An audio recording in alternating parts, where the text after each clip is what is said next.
Assalamualaikum warahmatullahi wabarakatuh. Nama saya Linda Widaningsih. Di sini saya akan membuat kesimpulan mengenai materi akuntansi pemerintahan di Indonesia.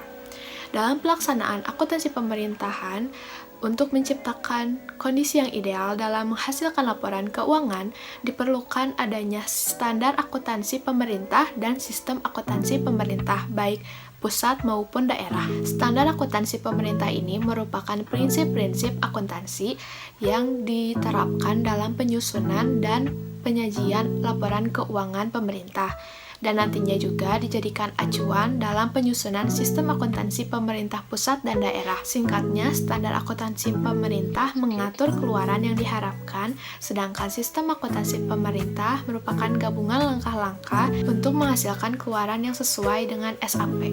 Membicarakan sistem akuntansi pemerintah ini dibagi menjadi dua, yaitu sistem akuntansi pemerintah pusat dan daerah. Sistem akuntansi pemerintahan pusat adalah serangkaian prosedur manual ataupun terkomputerisasi, mulai dari penyajian data, pencatatan, pengikhtisaran, hingga pelaporan dan operasi keuangan pemerintahan pusat.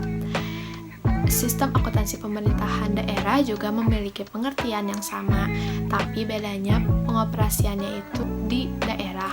Dari segi peraturan yang mengaturnya, SAPD dan SAPP mengacu pada PP 24 tahun 2005. SAPP secara detailnya dijelaskan dalam Peraturan Menteri Keuangan, sedangkan SAPD tertuang dalam Peraturan Menteri Dalam Negeri. Dari segi konstruksinya, SAPP terdapat sistem akuntansi bendahara umum negara dan sistem akuntansi instansi, sedangkan SAPD terdapat sistem akuntansi pejabat pengelola keuangan daerah dan sistem akuntansi satuan kerja pemerintah daerah. Dari segi entitas akuntansi, dalam sistem akuntansi pemerintahan pusat yang menjadi pemegang kekuasaan pengelola keuangan negaranya, yaitu Presiden. Sementara di sistem akuntansi pemerintahan daerah itu kepala daerah, dan yang menjadi bendahara umum negaranya itu Menteri Keuangan di pemerintahan pusat, sementara di daerah itu pejabat pengelola keuangan daerah. Nah, yang sudah dijelaskan tadi itu merupakan perbedaan antara sistem akuntansi pemerintahan pusat dan daerah.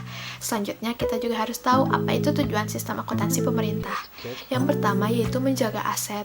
Yang kedua, menyediakan informasi yang relevan dan dapat dipercaya, dan menyediakan informasi yang tentunya berguna untuk perencanaan, pengelolaan, pengendalian kegiatan, dan keuangan pemerintah secara efisien. Begitulah kesimpulan dari saya, semoga dapat dipahami.